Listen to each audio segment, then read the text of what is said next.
Hello and welcome to another episode. I've decided to turn facts that aren't true into a book. After making all the short videos about it, I started to realize that a lot of the claims I wanted to know more about them, and it was hard to do them justice and answer them properly in a short video. So I thought, why don't I just turn this into a book? I have about 100 facts that aren't true I can write about and learn about. So I've started doing that. What I'm going to do with the podcast is every week I'm going to give you between 1 and 3 facts that aren't true from the book. So consider this your early access. Let's get started.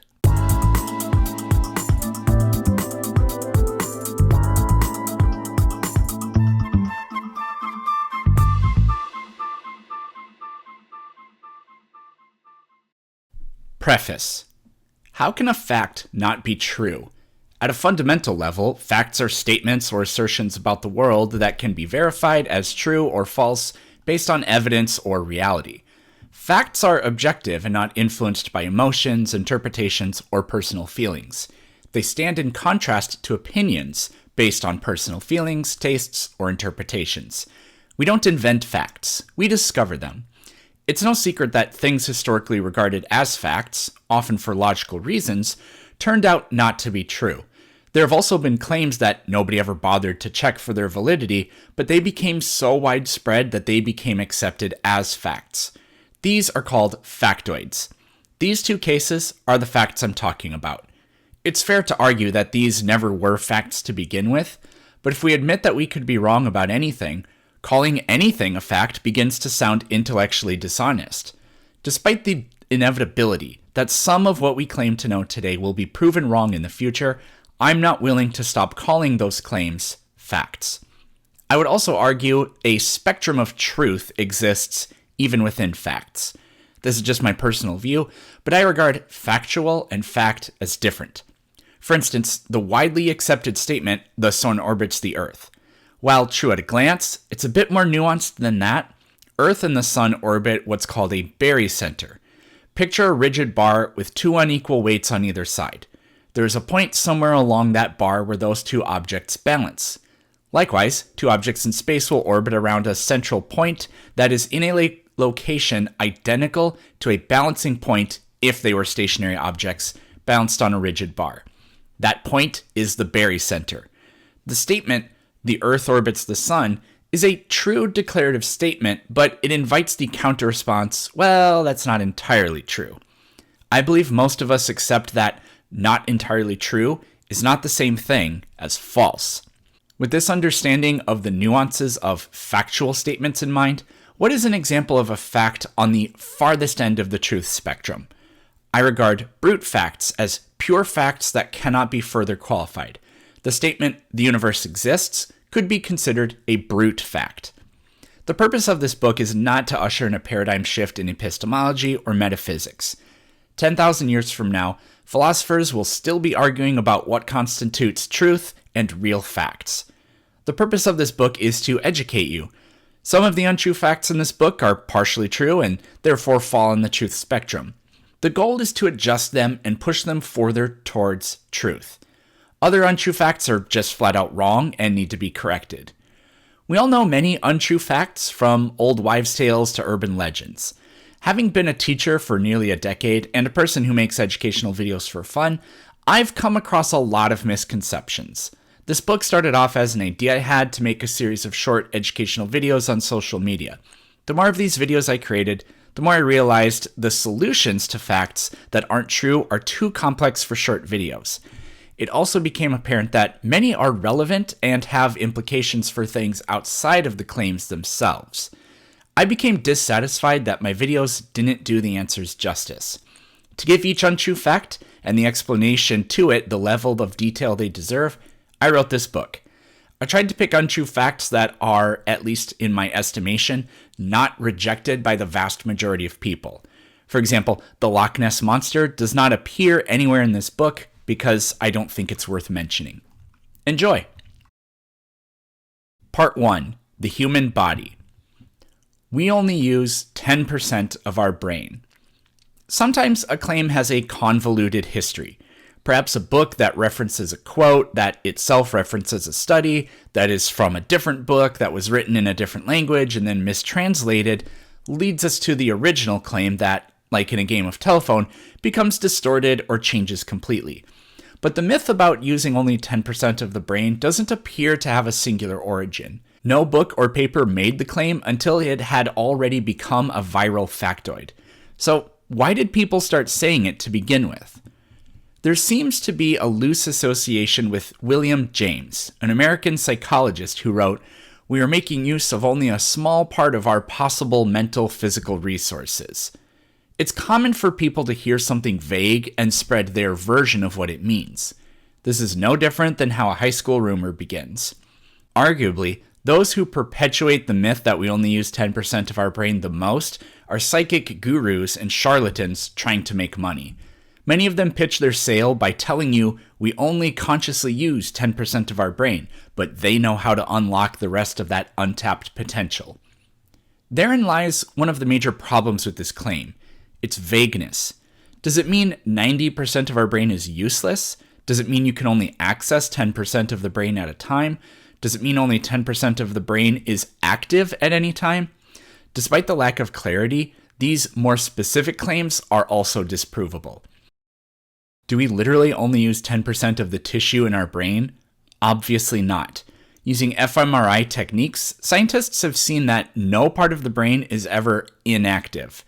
An fMRI is tuned to detect minute changes in blood flow in the brain.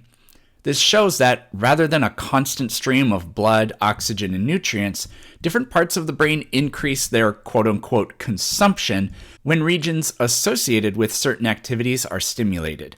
Simple tasks, such as breathing, don't stimulate the entire brain, but most of our conscious, deliberate actions do. Although the brain only makes up around 3% of our body's mass, it consumes a whopping 20% of our daily calories. This is true even when we are asleep.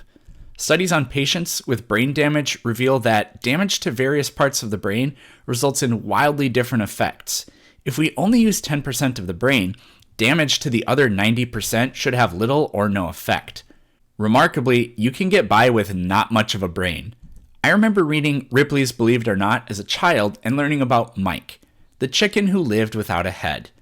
The story goes that the Olsen family, who were farmers, took the chicken out to behead him for dinner. It's common for chickens to flail around for a bit after being decapitated, but Mike did more than that. Mike lived for 18 months and traveled the country with the Olsens as a sideshow attraction.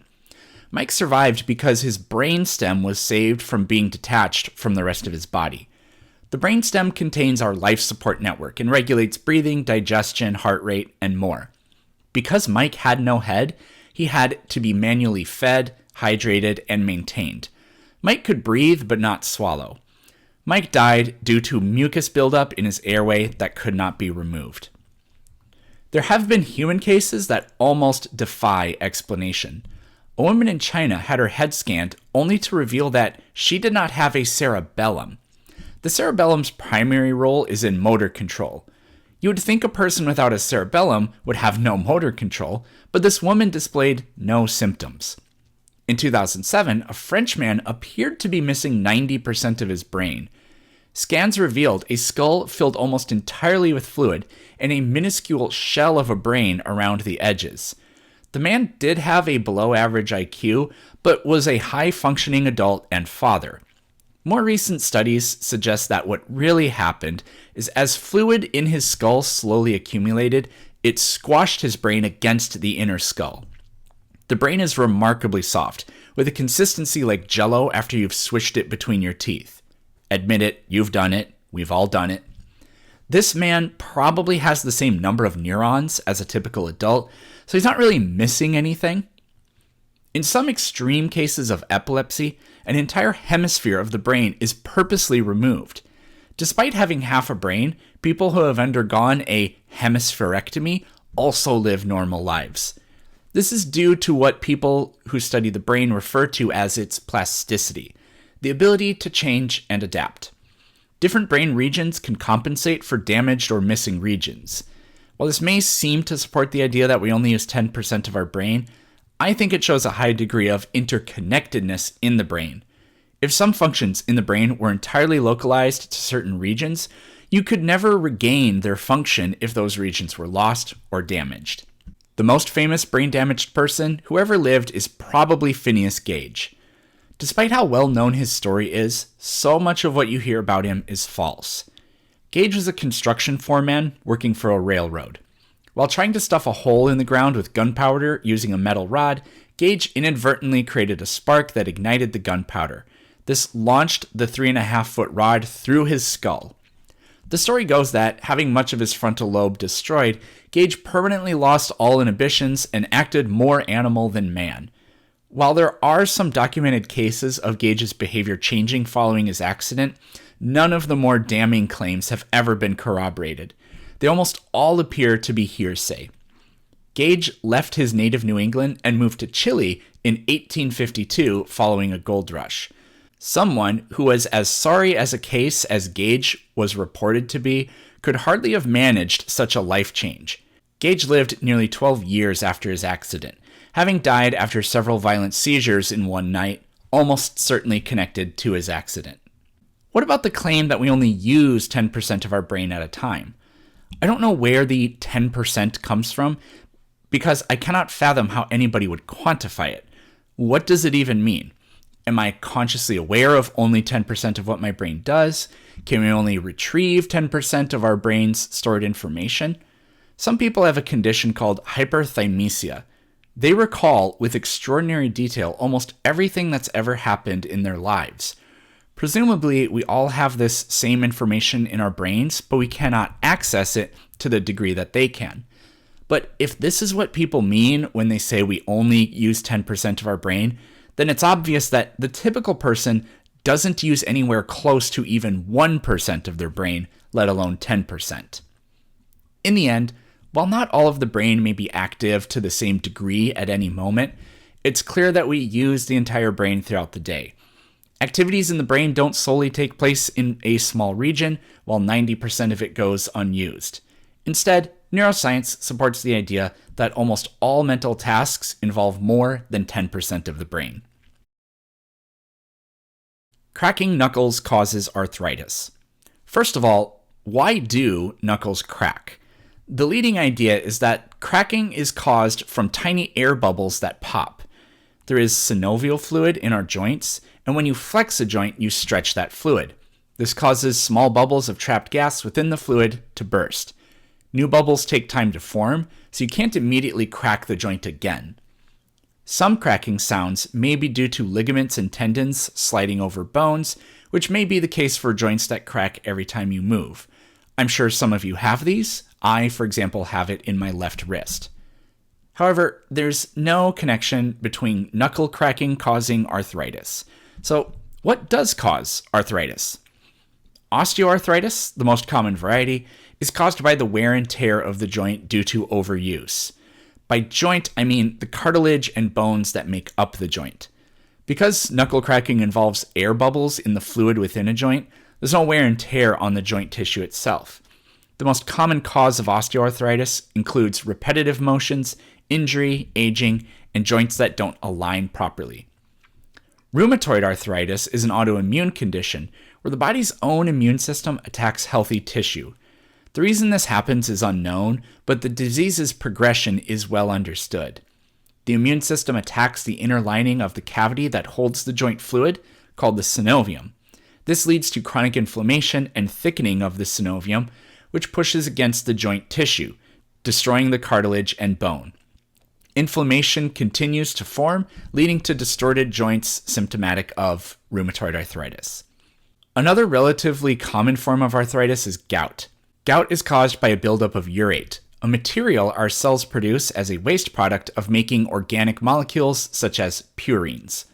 Urate forms sharp crystals, which can also become kidney stones, but urate can also accumulate in joints if the body produces or consumes too much. Gout isn't curable, but it is treatable with dietary changes and some medications. While cracking your knuckles won't give you arthritis, it can be harmful. The risks include ligament damage and joint dislocation. Personally, I don't know anyone who has harmed themselves cracking a joint. One thing I would caution against, though, is letting someone crack your neck or your back for you. It just seems like a terrible idea. Speaking of which, do chiropractors ever seriously injure anybody?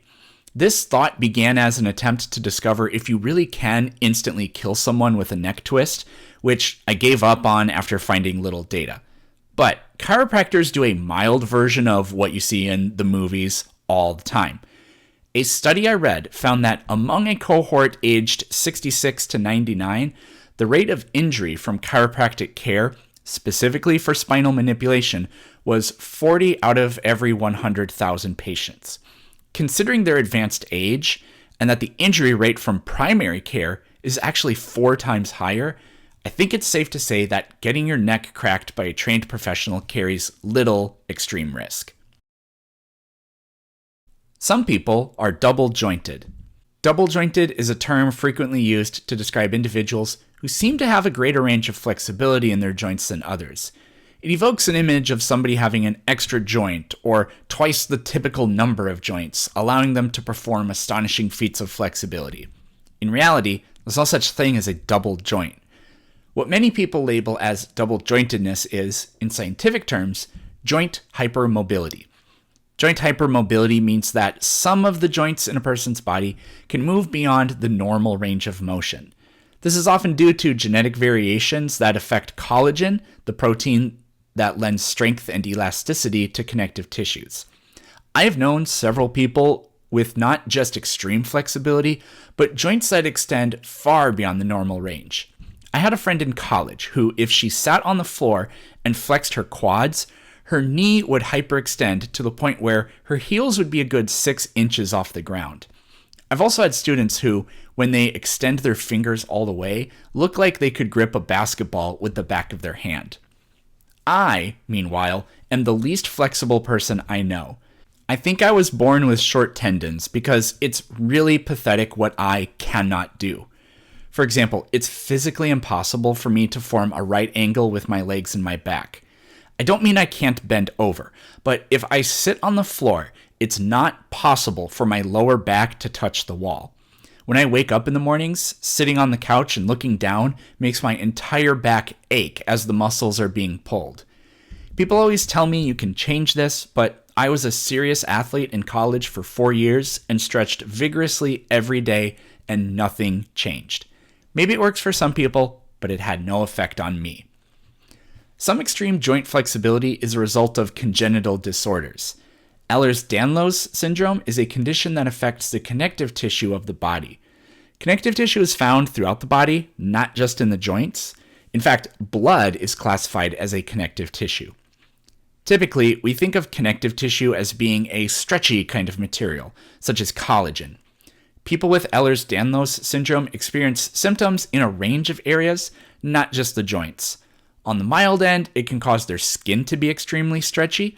On the more severe end, it can make blood vessels, which contain a lot of connective tissue, to become weak and rupture easily from internal pressure. Other disorders that affect tissues include Marfan syndrome and Down syndrome. Individuals with Marfan syndrome are often quite tall. Isaiah Austin, a standout college basketball player who attended Baylor, stands over 7 feet tall. Tragically, his dream of entering the NBA was cut short after he learned he had Marfan syndrome, and the risk of a severe health event was too great. It is widely believed that Abraham Lincoln also had Marfan syndrome. That does it for this installment. Like I said, I'll give you weekly updates on these, and we'll learn about facts that aren't true together. Thanks for listening.